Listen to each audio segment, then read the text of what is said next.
Hyderabad central university భూ వివాదం ఇటీవల తెలంగాణలో ఒక ముఖ్యమైన రాజకీయ వివాదంగా మారింది. కంచె గచ్చిబౌలి ప్రాంతంలో ఉన్న ఈ 400 ఎకరాల భూమిపై హెచ్సియు తెలంగాణ ప్రభుత్వం మధ్య వివాదం కొనసాగుతూ ఉంది. ఆ భూమిలోని చెట్ల నరికివేతను ఆపాలని, వేలం వేయడాన్ని ఆపాలని హైదరాబాద్ సెంట్రల్ యూనివర్సిటీ విద్యార్థులు ఆందోళనకు దిగారు. ఈ భూములకు హైదరాబాద్ సెంట్రల్ యూనివర్సిటీతో ఎటువంటి సంబంధం లేదని, ముమ్మాటికి ఆ భూములు ప్రభుత్వానికే చెందుతాయని దేశ సర్వోన్నత న్యాయస్థానం ఇచ్చిన తీర్పును రాష్ట్ర ప్రభుత్వం గుర్తు చేస్తోంది.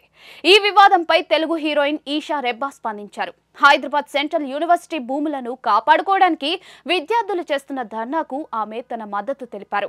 రాష్ట్ర ప్రభుత్వానికి వ్యతిరేకంగా విద్యార్థులు చేస్తున్న పోరాటానికి ఇప్పటి వరకు బీఆర్ఎస్, బీజేపీ నేతలు మద్దతు ఇవ్వగా ఇప్పుడు హీరోయిన్ ఈషా రెబ్బా కూడా తన మద్దతు ఇస్తున్నట్టుగా పోస్ట్ పెట్టారు.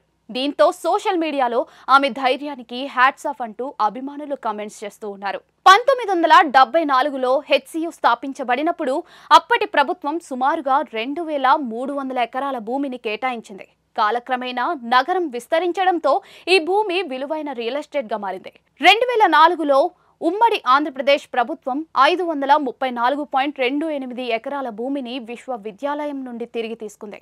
దానికి బదులుగా గోపన్పల్లిలో 396 ఎకరాలు కేటాయించింది. ఈ ఒప్పందం ప్రకారం 400 ఎకరాలు రాష్ట్ర ప్రభుత్వ ఆధీనంలోకి వెళ్లాయి. 21 సంవత్సరాల క్రితం ఈ 400 ఎకరాలను అకాడమీకి ఉమ్మడి ఆంధ్రప్రదేశ్ ప్రభుత్వం కేటాయించింది. హెచ్సియు విద్యార్థులు, ఫ్యాకల్టీ ఈ భూమిని విశ్వవిద్యాలయంలో భాగంగా భావిస్తూ ఉన్నారు.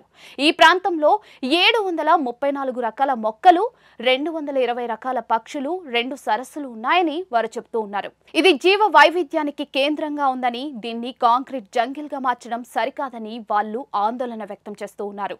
తెలంగాణ ప్రభుత్వం ఈ భూములు తమ పరిధిలోకి వస్తాయని స్పష్టం చేసింది. అభివృద్ధి ప్రాజెక్టులు సరస్సులను, పర్యావరణ ప్రాంతాలను ప్రభావితం చేయవని ప్రభుత్వం హామీ ఇచ్చింది.